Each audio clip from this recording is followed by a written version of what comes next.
You're listening to Inside Real Estate, your source for all things mortgage and real estate related. The show that brings you all the hottest topics and insights directly from those who know it most. Now sit back and enjoy the show. Sit back and enjoy the show. Welcome, everybody, to another episode of Inside Real Estate. You've got myself, Paul Apostolakis, Brad Weisgerber, Salvatore Cusmano. For those of you that are finding us for the first time, thank you and welcome. And for those of you that are back, thank you for coming back for another episode. If you want to find us, we are on Facebook /IRE podcast. You can go to any podcast app to listen to us, or you can go to YouTube. Please like, subscribe, and share, and please hit that notification button so you can get notified every time that there's a show. Salvatore, time. What's that? Every time. Why is there two lives on the screen? I don't know. I've never noticed that. That's weird. We are double live. So just everybody know. Only one live shows to the audience. Live on the left is for us. I got it. Okay, there we go, Natalie. There we go. Our producer extraordinaire, Natalie. We haven't been on for a couple of weeks. Natalie, can you come back on the show real quick? Natalia was doing recording a movie, I think it was, right? Yeah, I'm co-starring in the first Iraqi-American feature film in the world. Wow. Well, there you go. Really, really cool. So well, congratulations on that. We're going to have tell us more as it comes up, but congratulations on doing all that, Natalia. We took a break so that you could do that, and now you're back, and we couldn't be happier having you back. So thank you. No more actor. Now I'm back. No more actor. Now you're back to being our producer. I appreciate that. And Brad looks like he's been smoking hella weed. He's got the reddest eyes I've ever seen. I have to imagine those are allergies, right? I mean, for those of you that are not watching, that are listening, just so you know, his eyes look like a lemur just got blown out. Yeah, they've been like this for a couple of days. I don't know why. I even went all day yesterday with just my glasses on and no contacts, and they're still they're red, blown out, man. They're red. Know. Salvatore, you look good as always, wearing the glasses. How you doing, bud? Good. Yeah. Today on the show, we've got Mr. Sheel Sohal. I'm going to bring him up here in a minute. I want to talk about today about the housing market. Are we in a bubble, man? Like we keep talking about this bubble, but it keeps bubbling and it's not popping. So I want to talk to Sheel about that. I'm going to talk to Sheel about what he's seeing in the market. So without further ado, Mr. Sheel Sohal from KW Domain in Birmingham, Michigan. How are you, sir? Welcome back to the show. Very good, gentlemen. How are you? Good, man. Good. So you are obviously one of our favorite agents that we have on the show. You've been on the show before. So if you guys want to know his story, go back to our past episodes, kind of learn his backdrop, his backstory on how he got into the business. But today I want to talk about more current events and find out what he feels about what's going on in the market. Sheel, what are you feeling right now from a quick synopsis version? What are you feeling in the market right now? I mean, right now, obviously, it's still crazy. I feel like there was maybe they say, hey, is it ever going to slow down? It slowed down maybe for a couple of weeks. Yeah. Unfortunately, I was out of the country during those weeks, so it's okay. But perfect timing, bud. Yeah, right when I got back, it just surged right back. I mean, I just came from an inspection this morning that started at 8 a.m. And one of the things I'll tell you is that the house I wrote an offer on, which was in Farmington Hills, had 7 offers, and ours was $24,000 above asking price with no appraisal. So it's just one of those things where, I got the chance to see what the other offer was, and it had a $25,000 appraisal cap. So I'm just I'm not sure what's happening right now, but I can tell you that you still have to be just as competitive as you had to be in the beginning of the spring market. Well, speaking of that, Zillow came out with a report that said 24% of all homes had 4 or more offers on them. 74% had at least 1 offer. And so basically, if you have a good house, that seems low to me. That does seem pretty low. It does seem low, but I think when you're talking about across the country, you know what I mean? Like we're talking about every market across the country, you're not going to have 15 offers potentially in Howell, Michigan, potentially, right? So we're talking about get 4, which is what they're saying. 4 is the average, but still, that is still multiple offers on every single property that you're looking at. You know what I mean? Like, especially in a hot market like ours, especially if you have a decent house, like a house that's in good shape, Sheel, you're going to get multiple offers right now, regardless. And you can't always anticipate, like, just because a house is on the market for 7 to 10 days, don't think if the agent's telling you, hey, there's another offer on the table, don't think they're lying. Because just because it's a couple day delay, it's still going to get multiple offers. That's just how it is right now. So Yeah. I wish every realtor best luck, because right now I'm seeing that it is like you're in the battlefield. And if you're a Still. buyer agent heavy, yeah, it's still very competitive. Hard properties are, good properties are hard to come by. So if you see something that's turnkey, like I listed something on my social media that looks so amazing, and I had people calling me, say, hey, can I get in there? Can I get in there? Well, just because I'm listing it, I have to look at it as a seller's benefit. I know when I put it on the market, it's going to fly off the shelf. Yeah. Yeah. So talk to me about that, Sheel. So you got a listing. You could probably sell it pocket listing, just kind of I have could actually someone probably represent the buyer too, because I have people reaching out to me directly. But just Right. like, out of like, it's not necessarily a revenue generator to me, it's more of an amenity builder. So the fact that I can look out for the seller's benefit and just list that house and, not overpromise, underdeliver, get him what he needs, well over asking price that I'm going to plan on listing it for $799. I know he'll get the 815 to 820 mark. Yeah. So you're saying that listing the property right now, the way that the market is uber beneficial to the seller, probably instead of just selling it off market, right? And I'm someone who's actually sold almost 11 million this year off market, but all those properties were more higher end properties over 2 million. So I can tell you, it's just like if you're listing something under $1 million, it's hard to find that right now. Yeah. Yeah. No shit. What is the sweet spot right now where you're seeing the most offers? Is it in the $300,000 to $400,000 range, or is it just all over the place? I think just from this Farmington experience, Farmington Hills ones, the 450 range was very surprising. I mean, to see 7 offers is always a great thing. But now I'm also doing a couple other things off the Woodward district where they're all between 375 and 485. And I think what happened is that everyone who was in a 250 to 300,000 house is still looking to upgrade, even after being in that house maybe for less than 2 years or even at 2 years. So they're going to have to come in the 4 range or the 5 range just in order to get something they're actually looking for. So why are people moving right now? Like, what are you seeing and feeling from these people? Because I mean, a lot of people have homes, and they're going to sell their house, but they got to buy a new house, and it's kind of hard. So the people that are making these transitions right now, what do you see? Is it just all over the map? Is there any commonality between them? I know part of it is just something new. Someone wants something newer than later. Also there's also that uncertainty, like what's the market going to be like in the next couple of years? Like, so people just want to wait and see what happens. I don't personally believe there's some type of bubble effect. I think that the market's strong. I also am a firm believer that the real estate market itself is probably about like 70% of our economy. So if something gets really tarnished with this, that means we're really in the red flag zone. Like, we can't mess around. So with that being said, I think people just want to get ahead of it. Stock market's doing insanely crazy things. So why not invest into real estate, or why not take your money out and buy something new and put it where else except maybe just real estate?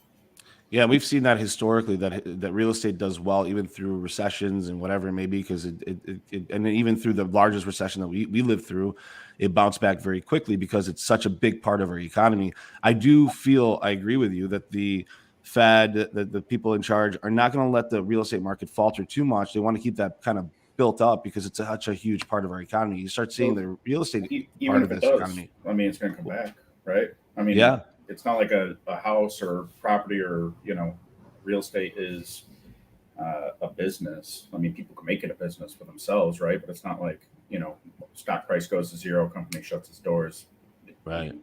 You can weather the storm as long as you can hold it. I think the problem is that it's an expensive thing to buy, right? I just bought a couple of houses in Nashville, and I can tell you, like, firsthand, I've never experienced anything crazier being a buyer in that city, because they were talking about cash offers, no inspections, nothing closed in 10 days, things that I just never even heard of. And these are houses that range between like 750 to like $1.5 million. And I could tell you that, like, I think Nashville is probably one of the hottest markets. That's why I'm investing right now there. But also, like, in Michigan, I feel like we're our own little market. Like, we're totally different than every other single state. We're not New York. We're not Los Angeles. We're not what I call Nashville market. We're just like entirely just different. But we're still very competitive when it comes to it. So what's different about our market, Sheel, in your opinion? I think what it is just that we have different types of housing products. We have more sought after areas. Like, if you want to be at the Woodward corridor, that can involve you being all the way from Bloomfield all the way down to downtown Detroit. So there's just different types of living experiences you can get, where I think more cities are more like, okay, there's just neighborhood vibes. And of course, there's something that's like maybe 20 minutes away from downtown. Everything off of where we work is also where we play. So I think that's just something that's more unique than outside of places outside of Michigan. Yeah. Yeah, for sure, man. I think we do have an interesting suburban type sprawl here that maybe other places don't have. I mean, you've got suburbs all the way from, South Lyon going all the way up to Rochester, Michigan. Our metro area is just so vast, right? And there's so many different opportunities for homes in our area, but it seems like every decent area is, like Rochester's doing well. You've got the Woodward Corridor doing well. You've got South Lyon doing well. There's just kind of houses everywhere. But do you believe that there's a housing shortage in our area? I still believe there's still somewhat of a shortage. That's just because obviously, like right now, my buyer pool, I have I would say about 8 to 10 people looking between 750 and $1 million. Even though I think that's actually kind of a big gap still, it really isn't. It's just that at 750, I'll do some work to it, or $1 million, I'm turning the key, I go to bed, nothing needs to be done. So I just know there's definitely a shortage, and anything under 500,000 is even more difficult to find too. So. Yeah. Sal, something that could affect the housing market, and I've said this before, is if rates go up. Like right now, rates are still relatively cheap. So there's still a value there to get a home today. So for instance, like today, if you buy a house and you're at 3%, you can buy the same house at 4%, but you're spending more money, right? So it's not just the increase in housing that's affecting it. We also have a potential increase in interest rates that could make houses more expensive. Would you agree with that, Sal? Yeah. I mean, affordability goes down, right? But I mean, at the same time, with the rates go up, the house will probably go down as well. You think so? I mean, yeah, it will probably cool the market down a little bit, and I think sellers, part of what they think in their head, especially savvy sellers who need to buy another home, are probably saying, hey, now might be the time before rates go up, right? And that will affect what they get for closing. Or for what they sell their home for. I think something that could restrict housing even more and cause even more of a supply demand issue is, let's say you're living in a house and your interest rate is 3%, and you owe, let's say, $300,000 on that house, and it's worth $400,000. Well, you want to go buy a new house for $500,000, but rates are at 5%. You're not going to leave that 3% rate, so you're going to sit tight and maybe even just do. I know, Brad, you're against that, but. I mean, disagree with that.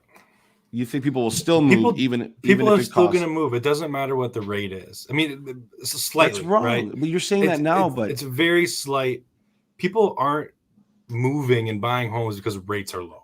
Would you move if you bought the same size house for the same value and your payment was higher?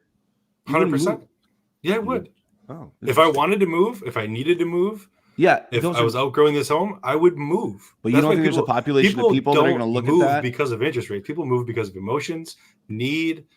They need space. They're growing family. They got a new job. They don't. Rates are low. Let's go buy a new fucking house today. No one says that. People do say that, though. People do say that for sure. People. I think the difference in the price range, it just depends. Like, I just closed on a $3.7 million deal, and the guy was like, "Hey, my interest rate's 2.2. I'm more scared if it's ever going to stay this way or not." So he locked that in. So he moved because of the interest rate, even though he wasn't even ready to move. So suck it, Brad. Then I had a guy who wanted to move 2 more blocks closer to downtown Royal Oak, and he had to move for that too. So that's also in his defense about emotions. Just something that, okay, I see something comes up that's my need that I've been wanting to. I can't play around because I know this market involves, hey, if I don't try, I might not even get it at all. So I have to try. Yeah, we got a good question from Tara. Can you pull that up? Where are the hottest spots to buy right now in Michigan for an investment property? What do you think about that? I think anything really off the Woodward district is healthy because I do believe if you're buying something in Royal Oak, or even if you go to like Beverly Hills, these are just areas that are sought after. That's the one thing I'll tell you that I love. What about up and coming areas, Sheel, like Hazel Park and Oak Park that are kind of on the fringes of Royal Oak? Yeah, I mean? I bought up myself an investment property in Hazel Park, and my projection was to lease it out for $1,350 a month. It ended up leasing for $1,650 a month. Wow. So I got four offers on it, and it's a 3-year lease too. So I was just one of those things that kind of shook me. And I think part of that is also because it's commercially driven, because where it is literally next door to Amazon. So people like that amenity of just being like that safe, that security, because there's so much commercial driven businesses nearby and restaurants and the like. But when it comes to like Ferndale, I know people have talked about taxes being a little bit higher there lately. Yeah. Same thing with Hazel Park. Hazel Park's taxes. Hazel Park is no. I got my bill. I was like, Hazel Park's no joke. Yeah. So, and that was $150,000 property that I paid cash for it. So it's just like one of those things. I don't know, like if there's a true gold mine to invest in, But anything really off of the Woodward district, including even parts of Detroit, is also very healthy for investment-wise. Yeah, we're very different here in Michigan, where we have this corridor where it starts from Michigan, from Detroit, and goes all the way up to West Bloomfield Hills, and even Pontiac, and you've got this huge corridor of properties that follow this corridor. It's very interesting here in Michigan how that works. But it is the healthiest part of our rental market. I think I would agree with that wholeheartedly, because it's easy to navigate from here to there. Homes hit another record level. The 19.7% annual gain in July. That's not slowing down. Houses are appreciating fast across the country. Is anything going to slow that down? Because if there's a supply demand issue, does that slow down, Sheel? It can probably slow down like the buyer situation, as far as like, they might get lazy. They may not want to say, hey, I don't know if I have this in me to keep trying to just wait and wait. Yeah. One of the things I'll tell people is that if you can provide time to a seller, meaning that you can give them post-occupancy, you might be okay. And I would say about 7 of my deals all have about 50 to 75 days of after closing to get to stay in the house. Yeah. So it's just, I don't know if there's going to be a supply and demand issue with that, but the more houses that come, the shorter you'll see that post-occupancy be. And that's really because sellers don't know where their next move is going to be. Right. That's interesting. So you're seeing a lot of post-occupancy right now, but as that shrinks, you're saying that kind of is a leading indicator that there's more properties on the market, right? Correct, yeah. But my thought process is that the more houses that come to the market, the less occupancy you'll have to provide to a seller as a buyer. Right. And are you seeing more houses on the market right now, Sheel? Are you seeing? I have. Ever since, I think, there's always that short period when schools start for a lot of the kids, and then, kind of boost right back up. So I've seen, actually, surprisingly, that's always been where a lot of realtors says that's like the slow period. That's actually always been like my pride month or my pride week, because like I say, this is the time to buy, like find the house. Yeah. There's going to be multiple offers. And every offer I wrote, like those 2 weeks, they all got accepted, and there was not multiple offers. And then the following week, literally everything went back to multiple offers. So it's just timing is the essence of everything when it comes to like buying and selling. And that's just how you have to position yourself as a realtor, just to understand the gauge of the market and know when to encourage your clients to move quick or, stand by. Yeah. Brad, did you have something? I was just going to, it's kind of a change of topic a little bit, but I sent this to Sal the other day. I saw it was actually a TikTok. And it kind of got me thinking a little bit. So I saw a TikTok of this guy. He's a realtor, and he kind of went on a little rant of this hypothetical situation, but not really hypothetical. He said, what would you do? How would you feel if there was a company that everybody went to look at houses, right? So, and they're collecting all the data. They know what houses you're looking at. They know what the price points are. They know what zip codes they are. And then this company goes in and starts buying houses in these hot markets at, cash. They're paying $300,000 for 20 properties, right? And then on the 21st property, they pay $350,000 for it, because now they're setting a new comp in the area, right? They're inflating the value. Now they're going to resell all their other houses at $350,000, and they're making a ton of profit. Do you think? I don't think that's really affecting us in Michigan, but maybe like Los Angeles, right? Some of these other definitely Los Angeles and like places like Atlanta. Like the person I helped buy this Farmington Hills house that I brought up, their house got bought up by a company, cash, no inspection, closed in 10 days. Right. Yeah.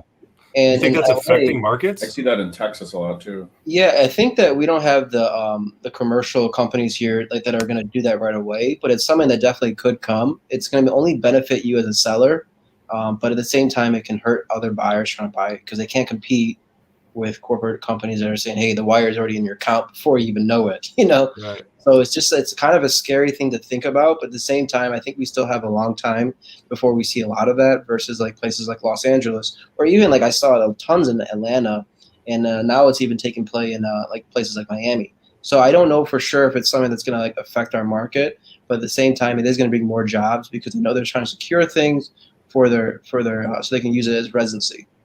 So Brad, you're talking about companies like Zillow, right? Yeah, it's market manipulation for profit, right? It's kind of shady.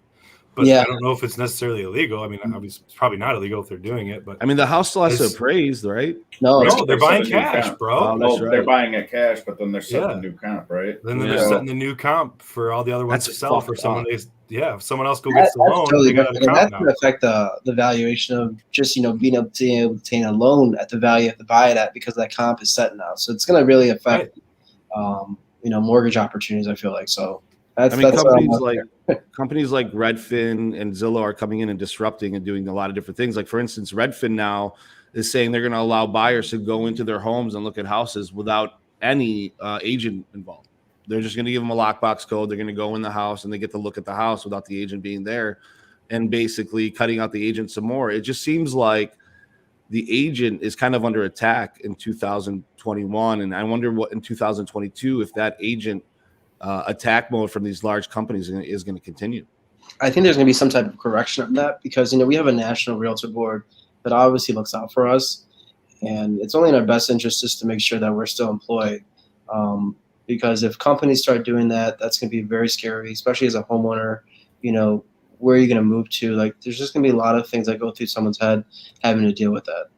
Yeah, the real estate market is rife for disruption, it seems like, because it's a very human driven business, and people are trying to automate it. I personally don't think that you can remove the real estate agent. I think they're too important in the transaction. They help protect the buyer. It's like kind of going into a trial without having a lawyer, without having representation. You want to have representation when you're buying one of the biggest assets of your life.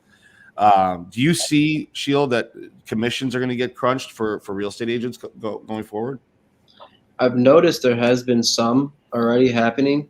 It's very possible, because it's such a competitive field that we're in, especially for new people trying to become newer agents trying to come into the market. But at the end of the day, these fees get applied and apply. So I don't know for sure if it's going to be something that we're going to see so much, but I know that right now I've seen somewhat of a surge of less than 3% as a commission. So hopefully that doesn't become pattern, but I don't foresee it being something that's going to happen for sure here. How does a real estate agent in today's market stay ahead of the curve, Sheel? Like, how do they keep fresh? There's a lot of dinosaur realtors out there that just kind of do the same thing and have their book of business.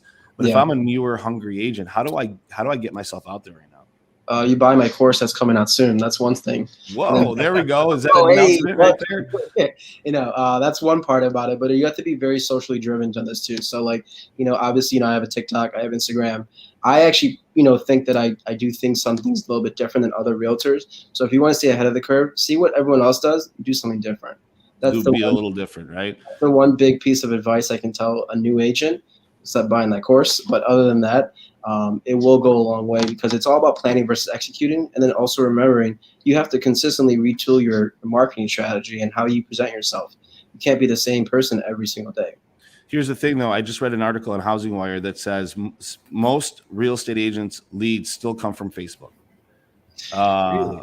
Yeah, isn't that odd? Yeah, so Facebook is still a huge driver. So with everybody on Facebook, with everybody on social media, everybody? Most people. Facebook is generally geared towards boomers and people that buy houses. Millennials, people the buying age. So I guess that makes sense. You're not getting leads from TikTok and. No. Well, I've actually got a lot of leads from TikTok and Instagram, other platforms that are all obviously. Well, I think it's just Instagram. It's acquired by Facebook, but I can tell you firsthand, you just got to be able to showcase a little bit different to grab interest. Because I have people who approach me, half my business is from social media. Yeah, I wasn't one of the businesses that suffered, a couple of days ago when Facebook was shut down, but for sure, I've definitely have acquired a lot of business year to date. We're still working on how much it is, but it's well over 10 million. Yeah. And Sheel, it's not like you're reinventing the wheel. You're on the same platform as a lot of other people. It's just how you're going about it on that platform, right? Yeah. Grab the people who interest you most, whether it be a Bravo TV stars or whatever, and just learn and absorb. Just absorb as much information you can, because when you start actively trying to do stuff, you're either going to notice it's actually working or it's not. And that's where I say you got to retool so much, because every single day I'm doing something different. What do you say to the person that says, "Oh, I'm too shy to do the Facebook," or I can't do the TikTok. It's just it's a new thing. I don't know how to do it. How do you get agents out of that mindset where, you know, they're shy or they don't like to put themselves out there like that? Well, you really have to find what motivates you. For me, obviously working hard, like just being constantly in front of a camera has become more natural now. Right. But when I first started, like, you know, people told me to get on TikTok. I didn't even have the app downloaded or anything. And then I did it during COVID, and then I started noticing this works. Now I'm starting to become more in front of the camera because I see my competition doing that. Right. So you just realize that you have to, obviously, I don't want to say man up, but have to realize that this is one of the things that is a necessity, because as much as you can sell houses every day, you know, someone who's a buyer or wants to sell their house may be more comfortable just hearing your voice on a camera and seeing who you really are, and just kind of get like a preview who that person that it might be doing business with is. Right. What do you say to the buyers in today's market? How do they set themselves apart in a multiple offer situation, man? I mean, obviously real estate agents have got to set themselves apart, but buyers have to set themselves apart as well. Yeah. I mean, they need to know what they're kind of walking into and not just really read what the news tells them. That's why it's important to have like good representation, because, like, you know, I had a client who said, hey, you know, I'm looking for the deal of the year. Well, that's not how we're going to start the conversation up, because everyone wants the deal of the year. The deal of the year. Yeah. I want you to go find me the needle in the haystack. Yeah, exactly. So, you know, I don't mind going to battle for you, but at least if I set the expectations of what to, like, you know, to see ahead of time, I think that you can be prepared well. So if you're a buyer out there looking to buy a house, just know, obviously, you want to have your ducks in order, whether it be your pre-approval, whether it be cash, rather you have to talk about appraisals, stuff like that. You know, I'm not sure if you guys are doing like tons of FHA right now, but I've heard there's been a little bit more tougher situations with them. Yeah. I mean, FHA is actually a great product. I mean, there's been a tightening across the board. Wouldn't you say, Sal, with Fannie Mae, Freddie Mac, FHA from them just in general? Yeah. I mean, you know, it's been a little more difficult to get approvals with 3% down. You know, even people with, you know, low 700 credits need offsetting factors like assets and whatnot. And I mean, I think that's going to continue, because, again, I mean, at some point, values are going to, let's say they don't go down, let's just say they flatten, you know? I mean, that puts a ton of risk out there for all these entities. I mean, you buy a house with 3% down, you're underwater 4 or 5% right off the rip, you know? Right. So, and if your house doesn't appreciate, you got to pay down your mortgage. And anyone who has a 30-year mortgage knows that in about 3 years, you pay off like 10 grand of your mortgage. Making the minimum payment. Most people, I mean, most people don't even pay off their credit cards, let alone pay down their mortgage, you know? So I think it's probably not a bad thing. I mean, it's pretty easy. I mean, it's hard to get a mortgage in some circumstances that don't make any sense, right? Like you could have the cash in the bank to buy 5 of the properties and you still need to qualify, right? But if we're seeing 20% year over year gains, you know what I mean? We won't continue to. So why not? Because it's not sustainable. But if you have a supply demand issue and there's not enough supply, I mean, it just won't happen. So okay, you know, I mean, 10%, possibly. I mean, you could see a downtick. I mean, there's other factors other than just supply and demand, right? I mean, the price of money, of course, right? Oh shit, my payment's $900 on a $250,000 mortgage. Sure, we'll offer $260, $270. You know, we don't care. But now if rates go to 3.5%, 4%, I mean, it's more expensive, less affordable. If wages, can keep up with the gains as well of the housing market, that might be another thing too. But I just don't think that it's feasible. I mean, I guess I can't say with full assurity, no, we won't see 20% year over year growth, but I mean, it's just not. I can. We're not going to see 20% year over year. There's always a correction. Nothing goes up and up and up and up and up. Not to be doom and gloom. It'd be healthy if it went down or flattened for a a bit. Yeah, Sheel, do you think that would be healthy if we saw a little bit of a correction? So instead of 20% gains, maybe we saw 10% gains year over year. Something that could be beneficial. I feel like I'm not really sure because I just don't know what's going to happen right now. But it's something that could definitely be a factor in helping us. Yeah, I mean, price is relative, right? There's other factors that come into play, right? You've got taxes, you've got the interest, right? I mean, the interest rate. So it's not like, it's just, it doesn't really matter if the other factors or the other parts of the puzzle don't match it. right? Yeah. I mean, it's easy to say, yeah, my house is worth $100,000 more, and I'm on a 2.5% rate. It's like kind of the opposite of what you'd expect. But as soon as that starts going up, I mean, I think you'll see the prices go down. Yeah, it's interesting. I mean, a correction would be probably a little healthy. I just don't know what's going to cause it or where it's coming from. Yeah, I mean, it's almost like the Dow needs to do like a split, It's like, obviously that can't happen, but I mean, look at everything. It's crazy. I mean, they're saying that this month, right, is the first time the U.S. might not be able to make the debt and default on it. So, yeah. I mean, we're as a country living paycheck to paycheck. And we want to spend more. We want to spend trillions more right now. No, just print it up. So, yeah, I mean, it's the American way. Charge shit out of your ass and not have enough money to pay it back. But you have to think, okay, if the market's going, even if it does continue to go up 20%, how much of that is true value gain and how much of that is just inflation? I mean, it's all monopoly money at the end of the day. I mean, dude, you look at these. I mean, we see these bank statements with crazy unemployment going into them and whatnot. I mean, it's crazy. How are they going to stop that? I mean, this headline You'll sit 45 minutes at a restaurant waiting for someone to greet you. Yeah, what is going on with that? Sheel, can you talk to the audience about why aren't people working right now? That's the craziest I'm actually thing. shocked. I really am. I mean, the restaurant industry, I feel like it's been hit in many different ways. And, when I go to a restaurant and the reason they can't see you is because they're understaffed, I don't understand why people aren't running for these job opportunities. Well, 2 years ago, people were looking for it. Now they're just printing their free money and thinking that. Is that it? Is it because of the free money? Wouldn't they be making more? It's a combination.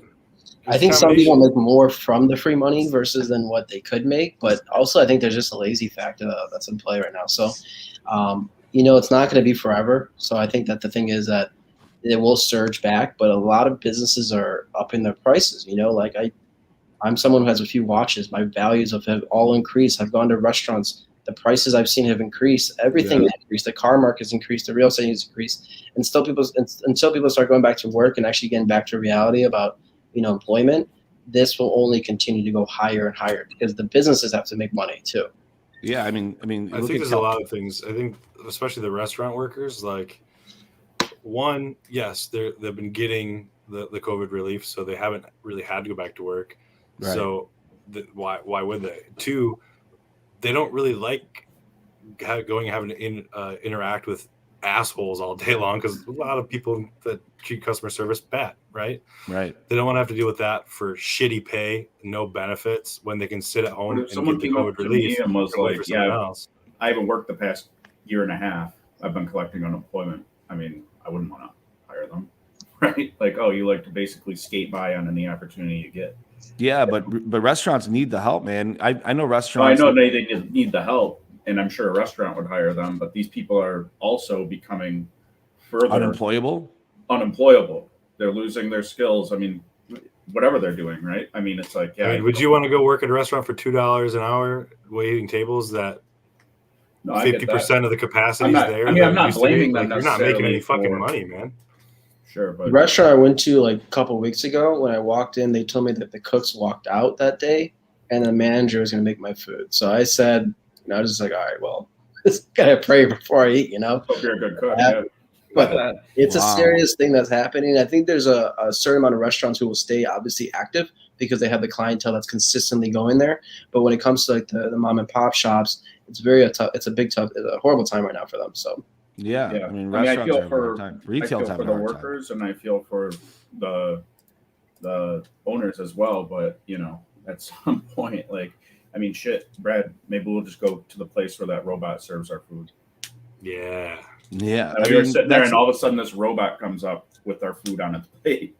Yeah, it's pretty sweet. But it was pretty sweet. I mean, at some point, I mean, people, the businesses are going to have to adapt, and there won't be a job market as much for service employees, or there's going to have to be some type of incentive to have them come work. But I mean, wild. How long can we give out the unemployment we've been giving out too? I don't think we get rid of it, man. I think once you're on the drip, it's hard to get off, bro.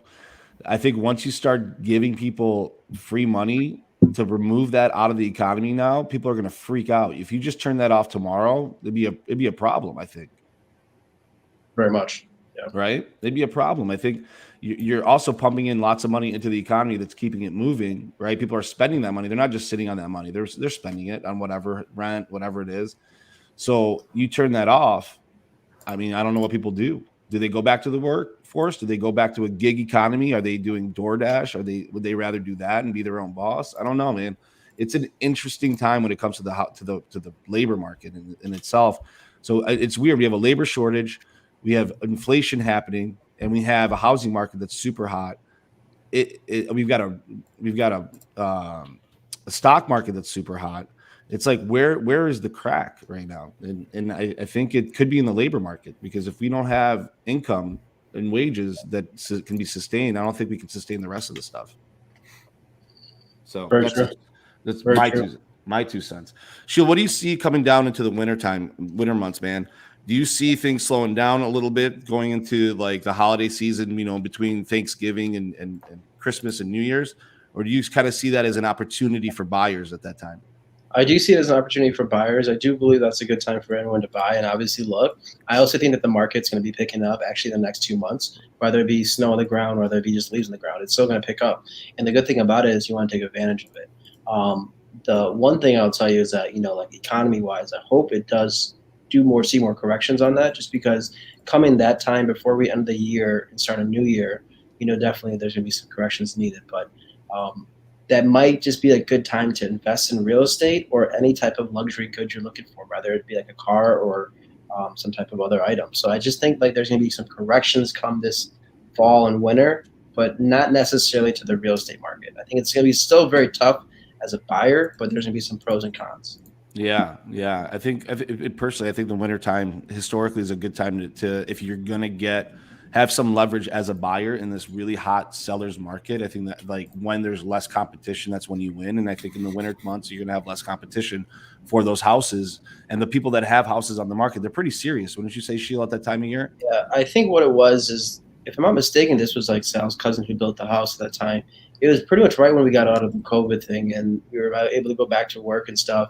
The snow started coming. I listed a house on, 2nd Street? And then they ended up getting so many offers because no one was actually able to go see houses like comfortably. So yeah. When this happened last year, there was such a big surge. I anticipate it'll be the same, like exactly the same way this year, but you'll see way more inventory. So if you've been looking, you've been holding out, it's definitely time to call your buyers, if you're a buyer's agent, and let them know it's about to be game time. It's coming, right? It's coming. Yeah. And they went way over, and now I bet, you know, that would be a steal in this market right now. Somewhat of a steal. I mean, there's still obviously, so all the comps that's from the previous months are setting the tone. So It's just going to be justified with what the comp values are. But at the same time, you won't have to deal with 3 or more people who are after the same house. All right. So just to wrap this up, Sheel, are we in a bubble or no bubble? No bubble. No bubble. Sal, bubble or no bubble? I would say a bubble that will slowly deflate. I don't think it's just going to pop. Brad, bubble or no bubble? Not a bubble, more like a food baby gut, like bloated. It's bloated. What the fuck does that mean? He's gonna take a shit and go back to normal. So yes or no, right? The answer is no bubble. So we got 2 no bubbles. Sheel's a bubble. I say no. Sheel said no bubble, right? No bubble. Sal said bubble. Brad said bubble. Baby bubble. I said no bubble. You said baby bubble, man. It's a bulge. Okay. I say there's no bubble. I say that the supply demand issue is not going away, and that we're going to continue to see double-digit increases in values, especially with inflation not slowing down for us right now. So that's just what I say. Who knows? Who knows who's right? But I just was curious what everybody thought on that. What do you think is going to happen with cars, Sheel? With cars? Yeah, I mean, what happens when, you know, and if you've driven by the Palace, the old Palace, I mean, there's 500 to 1,000 cars sitting there waiting for chips, right? Yeah, the chip shortage has caused a serious situation, even in my household. You know, this is one of those things. Like I had leased. I was like the only person who leased this exotic SUV during COVID, and the next day they closed. And I'm glad I leased it because I sold it for $40,000 more than what I paid for it. That's so sick, dude. And then I got standing offers on other vehicles I own right now too. So I think that there's always going to be a very high demand for vehicles, and I don't think that's going to go away anytime soon, especially with the chip shortage. That's an international problem. So like until that's actually resolved, this will keep continuing to happen. It's kind of like the builders when they stopped building houses for a little while, they couldn't catch up, and that's why we kind of have the building shortage that we have today, the new construction shortage. I don't know that the car companies can catch back up, but who knows? Who knows? Maybe. Well, I mean, how are you going to sell a 2021 model year when it's 2022 or 2023? Right. You know, I mean, you got to give them away, which I think will then start tanking used car value as well. I could buy a car used, or I could buy a brand new one for potentially, yeah. That's what I was gonna say. What happens? Although I wouldn't want to buy one of those sitting in the palace getting rained on. It also goes with like any luxury good, whether it be a vehicle, and it doesn't have to be even a luxury vehicle, but like, you know, I was wearing a watch and literally I got almost ambushed. I thought I was going to get robbed. Someone came up to me and said, I'll wire you money right now for it. Like people are just going crazy for things that are not available. Yeah. I mean, look at Rolex. They're like, I mean, and they have been always pretty smart, you know, allocating their inventory, you know, and only releasing so much to keep the values of them up. And I mean, it's nuts. I mean, you buy something and it's worth 1.5 to 2 times what you paid for it. I will tell you that when I was in Paris recently, like, because that's where a lot of the flagship stores are, a lot of them had like somewhat inventory. And then when I went to Capri, where it's a great place to shop, everything was like wiped out. There was nothing. No shit. Yeah. They said, "Hey, go to Somerset. Go to the Gucci store in Somerset, dude." I won't go to Somerset. I don't think I can't even go there for a return, bro. That's how crazy. It's crazy in there. There's long. I mean, the luxury items are flying off the shelves. It's crazy. Well, not even everything. Like even like I bought something from Zara, and I went to the store and I saw that the fitting rooms were just like trash with clothes everywhere. Yeah. There was one register and the line was out the building. I said, "Look, I just got one return," and I was like, "I think I'm just gonna keep that." It's not even worth it, dude. Dude, I mean, I go just to go get groceries, you know, or I'm like, man, I need a Gatorade or something, you know, on like early Saturday morning. I go to Kroger, just thinking I can pop in there, and there is like a line through both aisles. Yeah, you know, and there's no one working there. Yeah. Have you just real quick? Have you guys used any like platforms for like ordering groceries and getting delivered? Yeah. Yes. Yeah. I use Amazon, but Amazon. Yeah. No, I use what's it called? I let my girlfriend do it, and I just look at the credit card charges. Yeah. Well, if you buy something on Amazon, you already know how crazy you can get with it. You know. Yeah. Oh yeah. That's like my wife and I's date day as we go shopping every week, and that's our time together. All right. All right. So we're the part of the show where we do 3 questions. Sheel. Yeah. Meyer. 3 questions, guys. I got some questions. Do you guys have any questions to ask Sheel? I can go. Yeah, go first. What superpower do you wish you had, Sheel? What superpower I wish I could have? I guess I could. Oh, that's a crazy question, but all right. Superpower. I guess I could just, fly. I'd be happy with that. Yeah, just flying. Dude, being able to fly like a bird, like you're just sitting like at your house. It looks very calming. Yeah. You guys ever have dreams where you're flying? I have dreams where I'm like flying for a little bit, but then I can't do it for a long time, and I keep trying to fly. I'm like, fuck, I want to keep flying.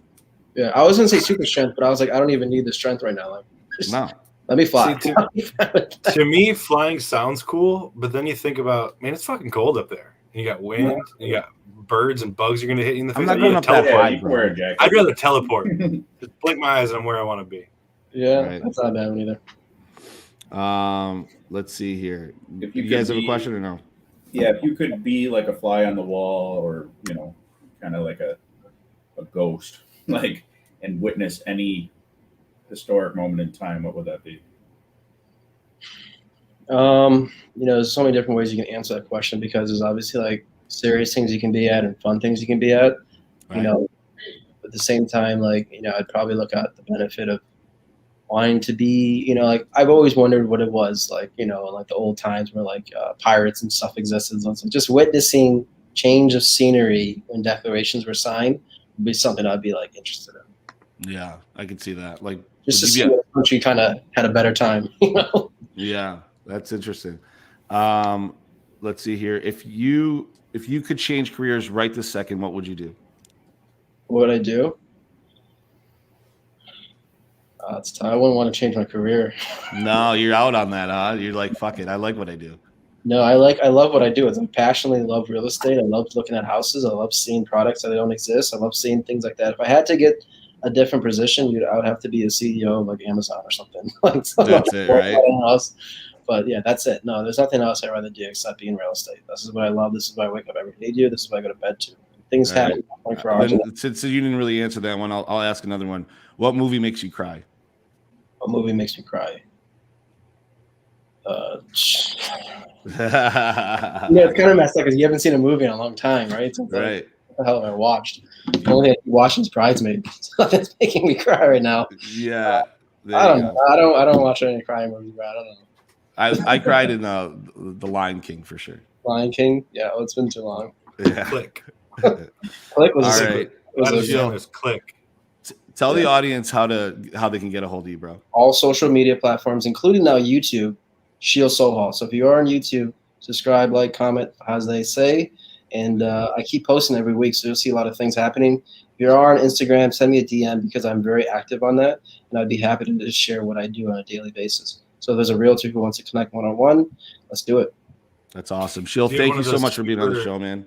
Yeah. You have one of the super cheesy, upbeat, quick-talking YouTube intros. What's up, guys? My thing about it is every time I see a YouTube video where it's like 20 minutes long, I find one that's shorter because I just go right into it. I don't want to like just waste time with an intro. Right. I feel like, time is the most valuable thing. So, yeah. All right, Sheel. Thanks again for doing the show, man. I'm sure we'll have you back on, brother. I appreciate it. You guys have a great day. Okay. You too, man. Be good. Be good out there.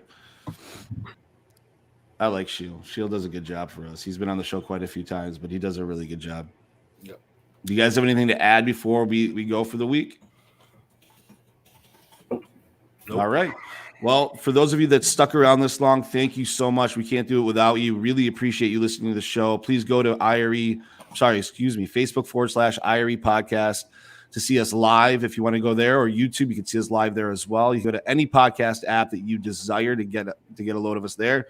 Please like, subscribe, share, leave us a review. We really, really appreciate the reviews. It does a lot for our show and gets us out there more and more. So for those of you that have listened, thank you. And if you like the show, do all that stuff. If you don't like the show, leave us alone. Love you all. See you next week. Bye-bye. Thank you. You've been listening to Inside Real Estate, the nation's top real estate podcast. Don't forget to follow us at irepodcast.com and everywhere where podcasts are available.